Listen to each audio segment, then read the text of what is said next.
Okay, so this question has risen before. I think I already answered it earlier today.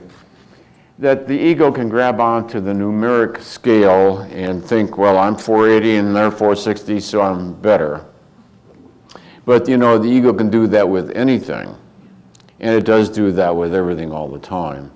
That's a quality of the ego, which you then project onto everything. And of course, we can do it on a scale of consciousness, but we can do it on anything else. So that's just a propensity of the ego. And one of the things we have to relinquish is the desire to be better than others, because there is no such thing. And better in what meaning of the word better, etc. Okay. Are there spiritual differences between men and women? Oh my, this is a leave this one right there. Oh, here was a Springer, honey. Did you know this was in here?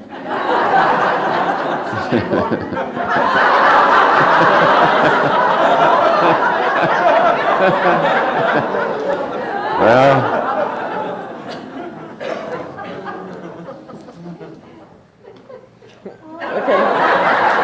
I'm allowed to ask this question. There are spiritual differences between men and women. He says, no. No differences. Not, the essential reality obviously would have to be the same. However, the way they manifest tends to be perhaps different because it reflects cultural influences. It is permissible in our culture for women to be intuitive, to call upon the nonlinear side of their awareness. It is not so okay for men to do that. It is not so okay. And a man has to be somewhat more evolved to give himself permission to call upon his intuitive side. So in our culture, the woman is more free to be intuitive, and therefore she perfects that side. I think she perfects that side. As a psychiatrist, I'm speaking now. She perfects that side before the man does. That's a fact. The man who's mature and not challenged by the feminine begins to then look at her as a teacher of the intuitive side of life, just as she looks to him to the doingness side of success in the world and all. So she learns traits that were once considered masculine, and he learns traits that were once considered feminine. The secure adult, the secure male, acknowledges that quality, in fact calls upon it, and admires it. He says, wow, that must be terrific to just know something out of the blue like that. How do you know that? She says, I don't know, I just know it. He says, wow, that's pretty cool, And he begins to see that it's perhaps a valuable tool, especially when she's been right 6 or 8 times and he's lost on every single stock he bought.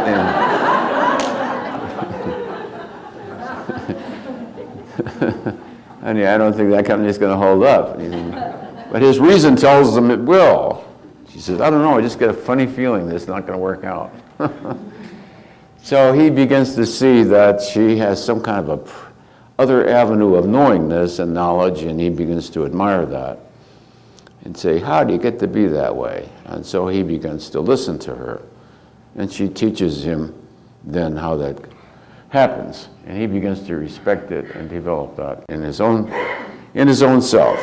And so you have the amalgamation then of the feminine and the masculine on the psychological level within the mature individual of either sex. Each side begins to admire the other and say, wow, I see the advantage of that. Teach me how that works. So in the end, the man and the woman admire and support each other. As I say, I think their qualities spring forth depending on the particular culture. They don't calibrate differently. They are the same.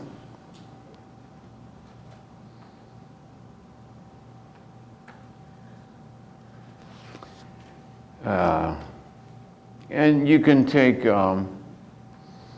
You can view things differently than I do. Everyone has a right to be wrong.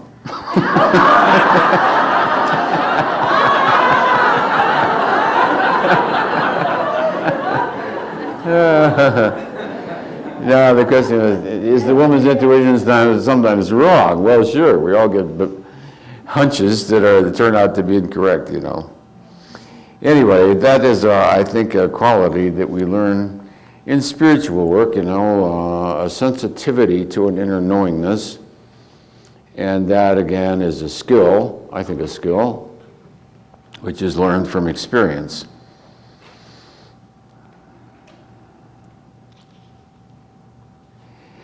Some of these questions we've answered many times before. If you read the book, these will answer themselves. Isn't the calibrated level of consciousness due to the belief system of the person involved? And actually the answer is no. And we've demonstrated this many times because you don't have to express what it is. You can hold it silently, and you'll see I often do it with her. I'll say, what I'm holding in mind is a fact. She doesn't know what I'm holding in mind, so obviously her belief system can have nothing to do with the answer.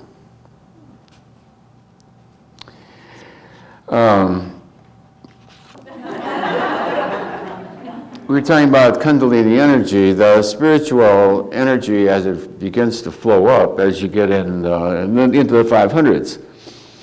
You feel this energy running up your spine, and it's exquisite.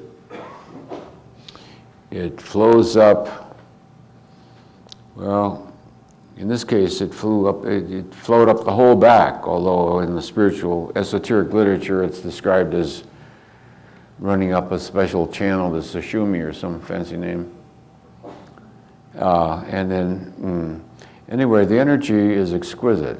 And in that's usually the high 500s. And this aura of love is very powerful. It also is capable of paranormal phenomena, what the world calls paranormal, and that may last for some years.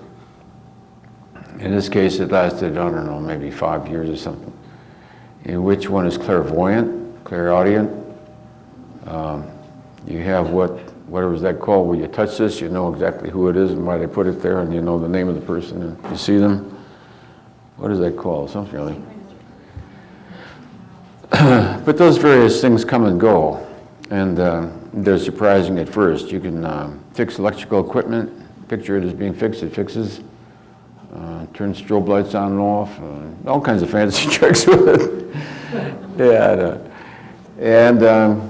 But those come and go. Those are phenomena of the field. Also, the miraculous is commonplace. The miraculous is continuous almost. What you hold in mind manifests, and healings take place, all kinds of miraculous phenomena. And it lasted 5 or 6 years. It was continuous and quite strong. And that was the same time this energy was flowing up, flowing into the brain, and exquisite, pleasurable sensation in the body and in the brain. And it would just flow down, and then, as I've described elsewhere, for some unknown reason, it would flow out, usually to some disaster in the area. And this, like the healing energy, would flow into the disaster, and the car's wheels would still be turning, and this energy would flow into it and have profound effects. The miraculous was the consequence of that field. It has nothing to do with me or anybody else or you. Somebody says, so-and-so performs miracles, so-and-so doesn't perform miracles. The field does it. The field doesn't consult you at all. It just does what it does without asking. You know, I mean, the roses would suddenly turn red, and you just witness it. You know, you don't see it. You don't think, oh, gee, I wish those roses could turn red, and they make it happen. No, it's no such thing. It all happens of its own. Those are the so-called classic siddhis, spelled S-I-D-D-H-I-S, of which one is best. Oh, I forgot to forewarn people about that. Also, not to become enamored of that, not to think it's you. When it's real, you realize it's, I mean, it's very apparent it's not you, it's the field. And the field is not the personal self. There's no volition volition at all. One doesn't decide, gee, I think I'll help this poor old crippled lady get healed and walk up and walk away. It doesn't happen that way. You're sitting there looking at the clock, the old lady sits down, she's all crippled up, can barely walk. This energy just does what it does. She gets up smiling and walks away fine. Nobody asked you at all. You were not consulted. So those are the cities, but they can be pursued for their own glamour, for their own.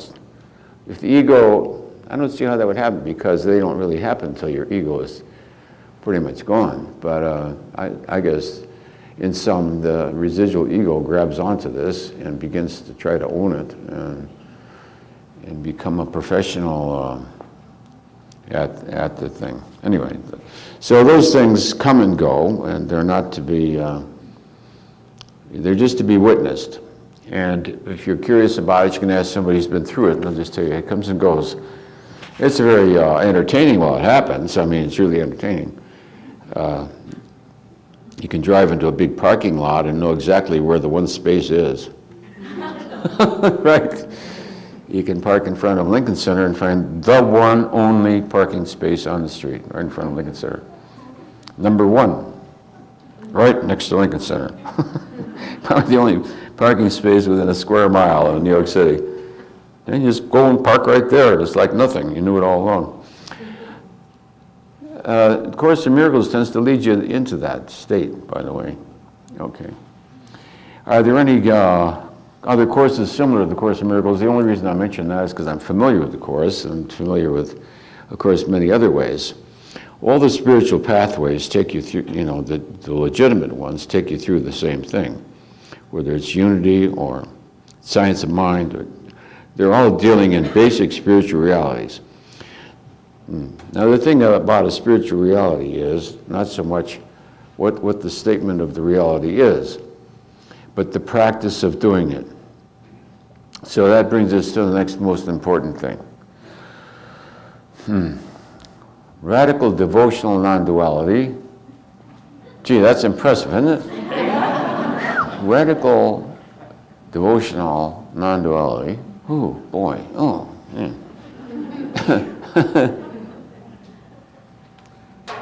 What is really implied is that the commitment reaches such an intensity that it's non-stop. People say, how do you really reach a very advanced state of consciousness? The desire, the commitment seems to increase in intensity. And then there's a point where you realize that you are going to sacrifice anything that is required and you're going to make a run for it. All obstacles are put aside. This is when the family is certain you've gone crazy. You leave everything. And now the spiritual work is continuous, non-stop. There's a fixity of focus. People say, I've tried this method, that method. No, they didn't try it. They dabbled at it. Because if you do it continuously with an absoluteness, a ferocity, then you'll transcend whatever level that is that you were at when you started that.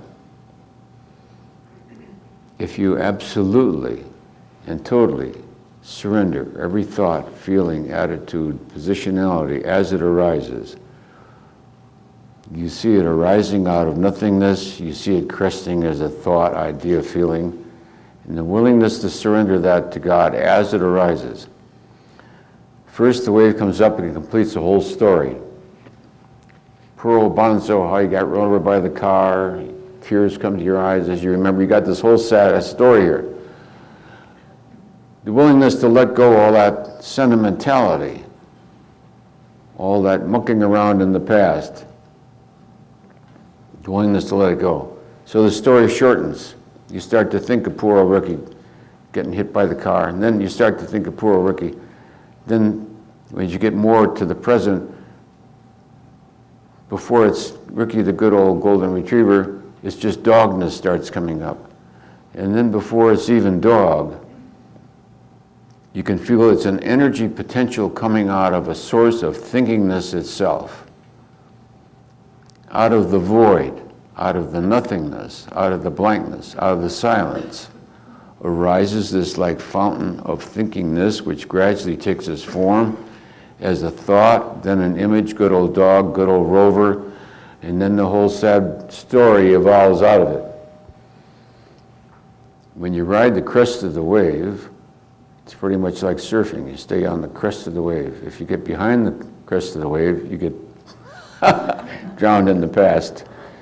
If you get ahead of the wave, you get hit from the butt. So you're going to ride the crest of the wave. There's nothing like keeping you on the crest of the wave than being on the crest of the wave. Especially if there's severe consequences, like an electric shock if you get off the crest of the wave. So we could train spiritual people with this technique, and if they get off it, okay. Instantly, you catch his mind trying to anticipate the next shock. I got him already. I know what his mind's doing. He's trying to anticipate the next shock. So he's trying to get ahead of the wave so I won't hit the button. But I'm going to hit the button because he's trying to get ahead of the wave. So it's a self-motivated technique. When it's done intensely, it can be a formal meditation in which one perfects this technique. With the perfecting of the technique, then, without disturbing the satori, I don't know in the world, the Buddhists call it satori, without disturbing the state, one can then get up and walk around and maintain the state. In the beginning, if you open your eyes, the state disappears. Satori disappears in the beginning. It's only possible when your eyes are shut, formal meditation. As you perfect this letting go-ness, then the state maintains even though you open your eyes. There's an inner silence in which one is above the crest of the wave, and it maintains even though one opens one's eyes. As it becomes more established, one can get up, uncross one's legs, open one's eyes, and walk about the room, and the state continues. All these have different names in Sanskrit. Anybody here born in Sanskrit? Nobody. So we won't speak Sanskritese because there's nobody here from Sanskrit. But they all have great names, classical names in Sanskrit. The condition becomes established then as a permanent way of being with the energy of life, and eventually becomes independent of any effort whatsoever. That's the value of the contemplative way of focusing on context. So as you walk around the world, there's a letting go of the content. So what we're talking about is disappearing content. We're talking about the disappearing of content, and the content is the product of the ego. And as that is surrendered, one becomes the context and realizes one always was the context. Okay, so either in a meditative state, in the contemplative state, one does the same thing. One lets go wanting to change things as they arise, wanting to edit them, wanting to take a position about them, wanting to devise an opinion about them, wanting to have a feeling about it. Finally, all things are surrendered as they arise. And you walk about like you do in the woods. Mostly in the woods, you're not going from one little, well, yeah, people do. They do that, don't they? They go from one little object to another. Oh, God. Look at this acorn, look at this squirrel. I guess they just stay fixed right here in the center and go from content to content. Generally, a more meditative person gets the space, the infinite peace and space of nature. And that's why many people prefer to meditate in nature, because it's easier to focus on context. There's no television going, there's no conversation, there's no other people, there's no traffic, there's no distractions to pull you back into the linear domain. So to transcend then, one's identification with the ego, we let go of this form, and then what happens is the power of the context transforms. The more we let go of the content, the greater is the effect of the context.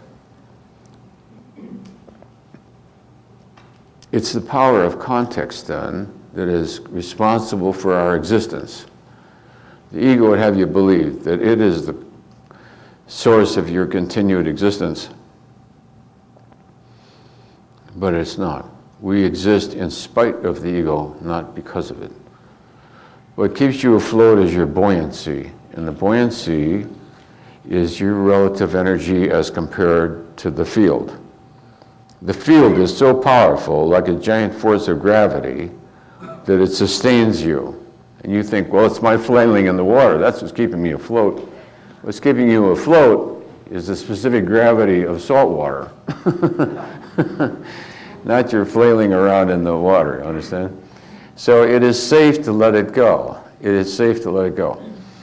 And this letting go-ness of the belief systems of the ego are always accompanied by fear. That if I let this go, then the fear comes up. That's why you hang on to it. So by the time you get to the final doorway, you will have had a lot of experience in facing fear, surrendering that fear, facing fear, surrendering that fear. Each level of consciousness then, as you enter it, is marvelous and wonderful. And then at the other end, you see it's capped by fear. You see that fear now becomes the block. So again, you walk through the next fear. So anybody who's done any very intensive meditation is aware of that. The sense of self reaches a certain point and suddenly fear arises and one feels like pulling back to the previous identification of who you are. The feeling if you let go at this point, you're going to become not me. You're going to lose yourself, lose your sense of self. So that sense of losing who I am, my identity, my sense of self, arises over and over at each level. Each one of these levels is capped by, if I let that go, I won't be me. Yeah. Therefore, the role of faith in spiritual work. There's blind faith, and then there's more advanced faith. There's the faith of naivete, which leads many down the road to destruction. Misplaced faith is the dark side's greatest weapon. Every great killer of humans, to have faith in that which is in error is deadly. So faith in and of itself is not a virtue. It's a stupidity, unless you know what it is you have faith in.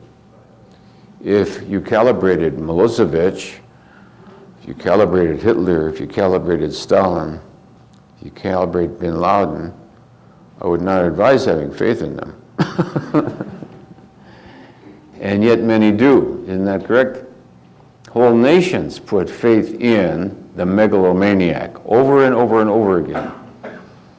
In one lifetime, I don't remember how many whole nations put their faith in a megalomaniac who sees to it that his entire nation is destroyed out of his megalomania, and he will say they deserve it. They deserve it because they lost the war. All Germans deserve to die. Hitler wanted to burn down all of Germany, didn't he? They don't deserve to live because they lost the war. No, faith is scary. You have to know what you're having faith in. So you can only trust those who have gone before, who verified that the ice is okay to walk on there. I wouldn't put faith in thin ice, so a lot of people do, and that's why not too many people reach the ultimate goal. One has to qualify what that is that you're putting faith in. Faith, however, has a different meaning. It means faith, and it really means conviction. All right, faith in the form of conviction, the absolute certainty that one is following that which is absolutely the truth. That's a different kind of faith. Faith in the proven. Oh, that's different. Faith in the proven, but I would not put faith in that which is unproven. Faith in the proven. How is surrendering everything to God different from passivity? Oh, that's a clever question. It's a psychological question, actually. Surrendering, what is one surrendering? That's a good question. One is surrendering willfulness. One is surrendering one's will. Passivity is down here. This is passivity, the failure to take action where action is called for. Apathetic. And there are some spiritual techniques that lead people into apathy. They think they're detached. They're not detached. They're apathetic. There's a group in Sedona.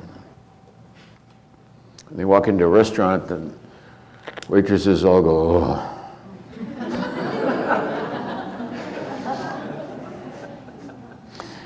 They never leave a tip for the waitress. They think that's wanting people's approval, you know. Instead of seeing it as gratitude and love and acknowledgement. You see? So it's a miscalculation of what it's about. All right, so it would seem like passivity, but it seems like passivity only to ego. You see, what is surrendered is the willfulness, the spiritual will. And so all spiritual work is really surrendering one's will to God, one's will to God. I want this side to win, I want that side to win, you know? So there's a willfulness. So what one is surrendering is one's willfulness. That the world should be different than it is. There's absolutely no reason at all that the world should be different than it is. There's not one single reason this world should or needs to be different than it is. Should it be different than you perceive it? Well, that's different. So the best thing to do is not change the world, but change how you perceive it. Sink all the work, you save yourself. If this is the great school, why do you want to take it down? We just have to build another school anywhere.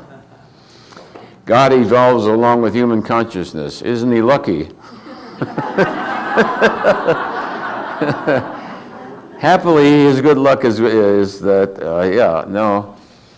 No, I think what the person means is our comprehension, our understanding, our awareness of the reality of God.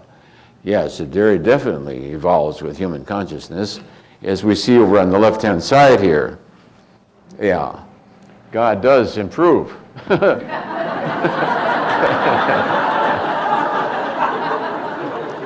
God's going to throw you in hell. He hates you because you're a sinner. He condemns you to eternal damnation. You're so distasteful, he doesn't want anything to do with you. Here he's just punitive. He's only interested in punishing people. And here he denies himself to you. You call out for him, oh God, help me.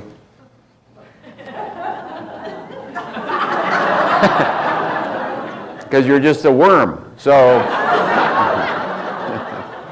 here he gets even with you for screwing up. Here he couldn't care less. This is the God of indifference. Sort of Sartre. Sort of Sartre. Sartre calibrates about 220 or something. Anyway, he couldn't care less. God is an indifferent, God is like space. If you're there, that's fine. If you're not there, it's fine. Space couldn't care less. Here we start getting into freedom, courage, the courage of choice. In other words, here we see opportunity, support, inspiration, absolutely merciful. For God not to be merciful, he would have to be judgmental. To be judgmental, he would have to suffer from dualistic perceptual distortions. If he suffered from dualistic perceptual distortions, he couldn't be God. And if he isn't God, you don't have to be afraid of him. So anything that is judgmental, you can forget about, because he's as bad as you are. In fact, you're probably higher than he is. So these horrible gods that wait for you, coming out of ancient scriptures, are, from the unconscious anthropomorphic projections. At least, God is inspirational and hopeful. And because you're at least merciful to that which lives, you can presume God is at least as high and evolved as you are. Anybody can forgive your mother-in-law or his ex-wife or whatever. All right, and as you do this, you finally come into wisdom. The difficulty with, which we see in politics mainly, is in its impact on life, is that it's correct as far as content go, but what negates it is the context. Everybody's out with a parade about their freedoms. I'm a taxpayer. I'm free to picnic in the woods. That's my right. They're entitled. They all have rights. My right to picnic in the woods, except when there's a drought. No, you're not allowed to picnic in the woods during a drought. When there's an extreme fire danger and millions of acres are already burning and houses are burning, no. So, all such things then are subject to content. It's only so under certain conditions. That's sort of the basis of situational ethics. A thing is ethical or unethical under what conditions? That which is pedestrian ethics then fails to reach the point of wisdom, because the point of wisdom, what's the difference between the intelligent and wisdom? Wisdom, where's wisdom? Wisdom, I don't know where you went. Wisdom is up here, okay.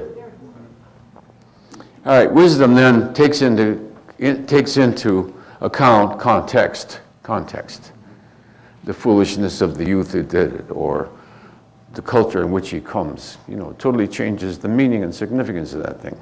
For this person to do it, it would be heinous. For this person to do it, it's probably, it's stupidity. So we constantly modify it, and to pretend that that is not so is the pitfall of certain political positions, which don't see that in times of war, things are different than in times of peace, in times of drought. Your right as a picnicker is different, If nonlinear dynamics is a product of the 400s, it isn't. So that answers that question.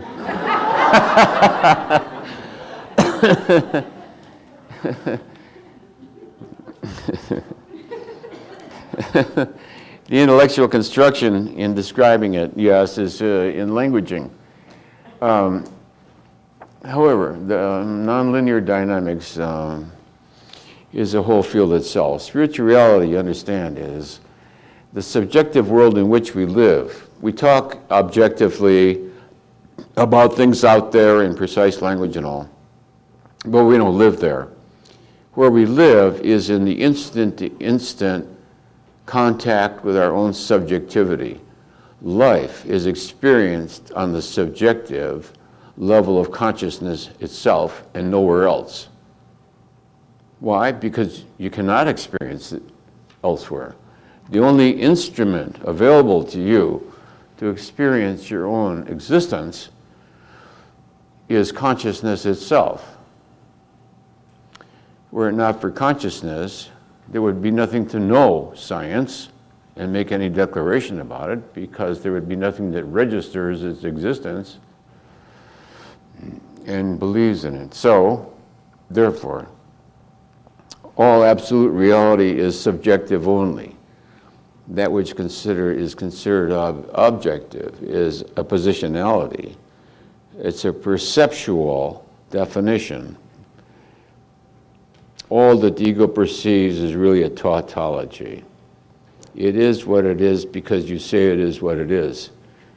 It's like we all commonly vote that it means that, but tomorrow we could change the vote, now it doesn't mean that anymore, because it has no independent reality. That which is real, you cannot change its degree of reality by voting on it, you see. By common agreement, we say this means that, and this is valuable now. Then a decade later, we say that's not valuable now, and this is illegal now. What is the White Brotherhood? I'm not an expert on such things, other people are.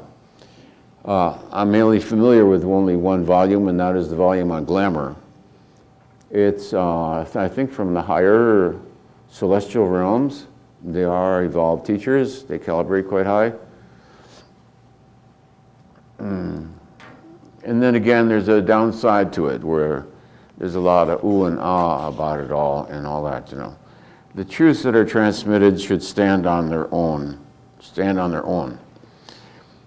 I was telling you this morning about the seduction of the fallacious teachers, spiritual teachers, is a glamour.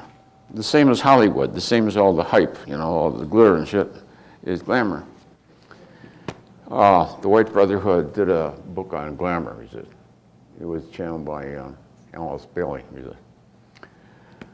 The book on glamour is excellent. It is useful. I see. It is, it describes glamour as an energy, an energy that we project, okay. All right, it describes glamour as the attraction, the energy of attraction of certain things. So it's useful, and all these teachings are useful within their own context. All of them are useful. The attraction of certain things is almost like an energy that it's almost like a glue that gets stuck on them, or a scintillation that gets shined upon them, and they're not intrinsic to what the scintillating light illuminates. That which is glamorized by dramatization is not the same as what you think it is. It's an exaggeration. So the value of that is that we exaggerate certain things because they become overvalued. There's other questions here I can't answer because I'm not an expert on the esoteric. It's not necessary to become an expert in the esoteric to become very spiritually advanced. It can be, an entrancement of its own right. There's endless books, there's endless channelings, there's endless treatises. And what one gets into is other domains, the energy fields of the inner planes and all. All of them are quite interesting. And if you find somebody that studied them for 20 years and become enlightened, then I'd pay attention to them. I never have.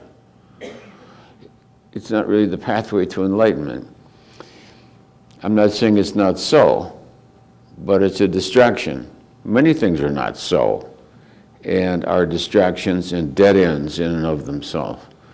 One then sounds erudite. You can use many fancy terms and all kinds of Sanskrit and elegant languaging for the field of energies only. Is that necessary to know? No. Not necessary, no. Did the Buddha teach about it? No. Did Christ teach about it? No. Did Krishna teach about it? No. Well, if the great avatars of history, the greatest teachers ever lived, have not taken the time and the energy to explain this to us, then it's probably not too necessary to know it, is all I can figure. Krishna said, listen, you better learn all this crap or you're never going to get up here. By God, we'd all pour over it, wouldn't we? But I don't know. He doesn't say anything about etheric bodies or energy fields or any of this stuff. He had a heck of a time. Jesus had a heck of a time. Don't kid yourself. They had a hell of a time. Once you get over 700, it starts to be very difficult. And we've alluded to that. The aches and the pains as you're attacked by the demons and those that hate God and don't want to see human power dominated by spiritual truth and rather keep control of you and take a dislike to you. And it's a good note. It's very handy. The Buddha would have done better if he'd known kinesiology. I told him that. Why don't you learn kinesiology before you get down there? Jeez. He said, no, it can be done without kinesiology. I said, be my guest, all right.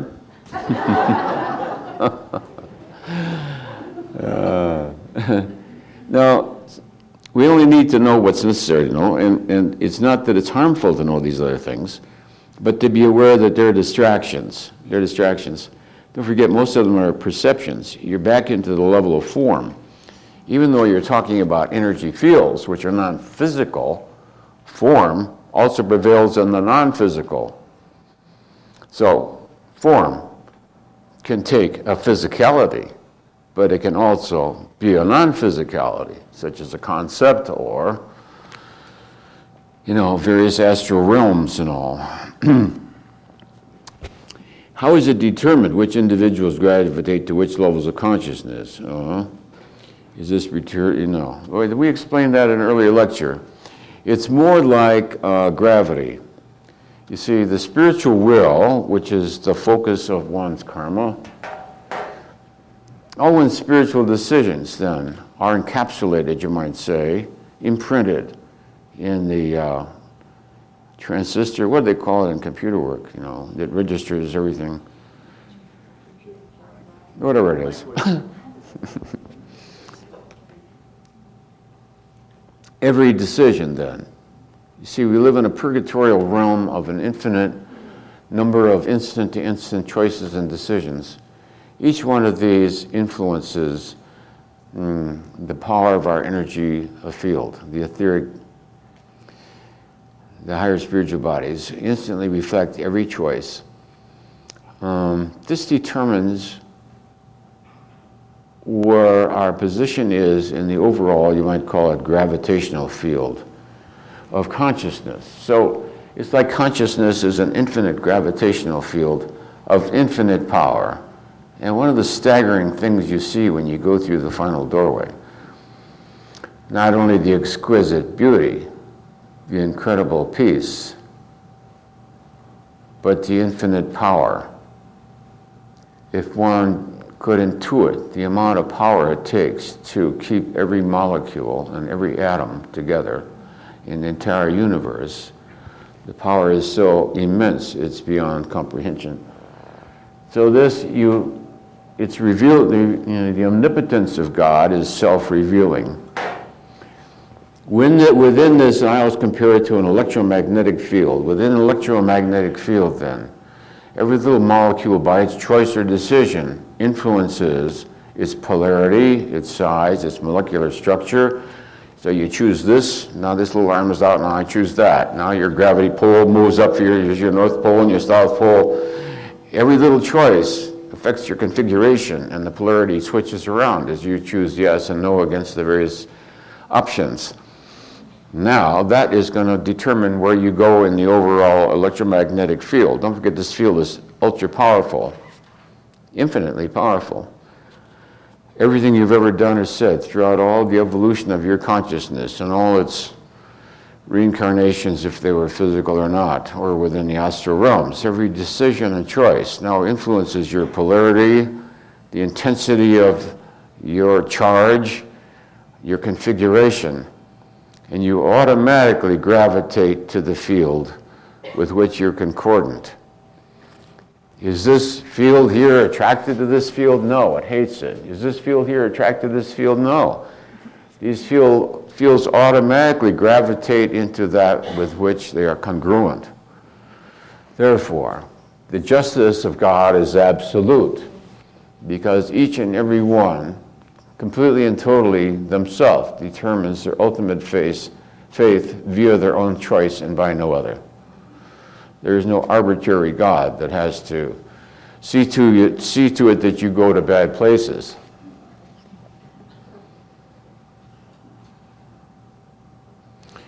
That's a fact. Each one automatically. So when you leave the body, at first you may not even notice it, but one is gravitatedly attracted to that with which you are concordant. So there's no point to feeling badly about people that go out the bottom of the box. Life hasn't changed any. Everybody hates everybody and kills everybody here. You go out of body and there you are in a realm where everybody hates everybody and kills everybody. It's wonderful. I mean, right at home, so. Huh? Can you imagine somebody dedicated to a life of excitement and danger and drugs and gangster rap and all that crap, being stoned all the time, driving fast cars and being cool? He goes out of body and finds himself in a place where everybody's singing hymns.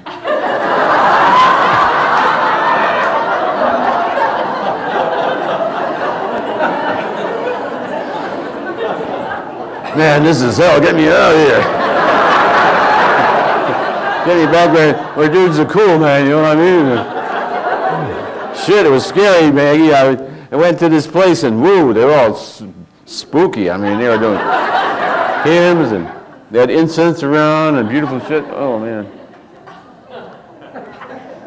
It was really scary. Go and tell your doctor about it, Herman. What do you suppose happened, doctor? Well, I don't know what happened. So, what you consider desire. So we create your own eventual potentiality, do you not? By that which you desire and aspire to. Those who aspire to heaven and have like a faith that if they do the best they can from moment to moment, it will all come about. Why should their faith not be fulfilled? You've already chosen your own future, have you not? So why should you experience other than that which you've chosen? So you might say the justice of God is absolute. That which is destined to go here goes here. It doesn't go here, and it doesn't go there. If you're destined to go here, this would be like hell, and this would be like hell, wouldn't it? Everything floats around Gossamer and makes a buzzing noise. You say, this is weird, man. Take me back to good old New York City, you know what I'm saying? I like the sound of the L, you know?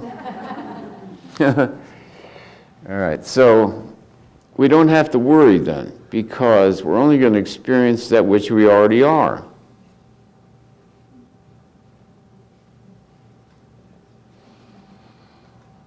Because there isn't anything else.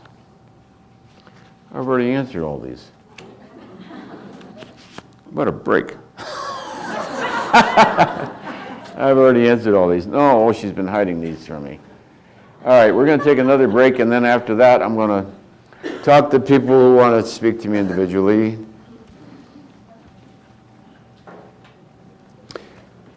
In the 12 lectures, I've tried to provide either the information, the knowledge, or the tools to reach that knowledge of your own. I've tried to make it complete and adequate.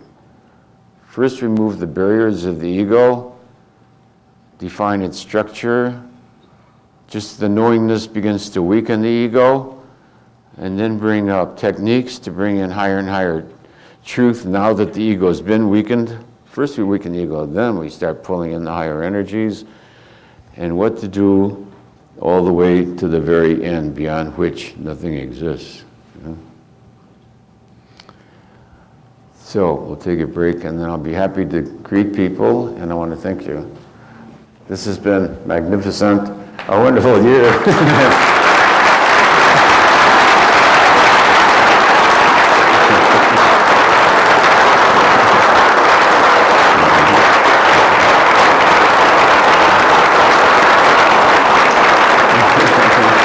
Thank you, sweetheart. Let's see what she has to say about it. Give me your arm. Oh, she's enthused also. Well, we always calibrate the energy field of the group, you know, before and after, you know, and then we share it with the group, you know. So today, the energy field of the group went up over 20, 25, 30, oh my God, 35. The energy field of this group today went up over 40. 45. Oh my God, a miracle. So, oh my God. Unbelievable. Okay. In the past, the group usually went up 10 each time. Today it was 40. 40 groups. So I give I love you all for hearing what I had to say. And for God for lifting us out. So, we lift up our hearts. That is a staggering figure. I don't remember now. What we're interested in is the shift. I think we started out higher than we were in the past, 440 or something? No, 440. We started out at 440, 445. We started out a little over 440. The group shot up 40 points. That's incredible. You know, that's a statistical average. Some people here went up probably a couple hundred points. Some go up 150 in a shot like that. And some people probably feel worse. If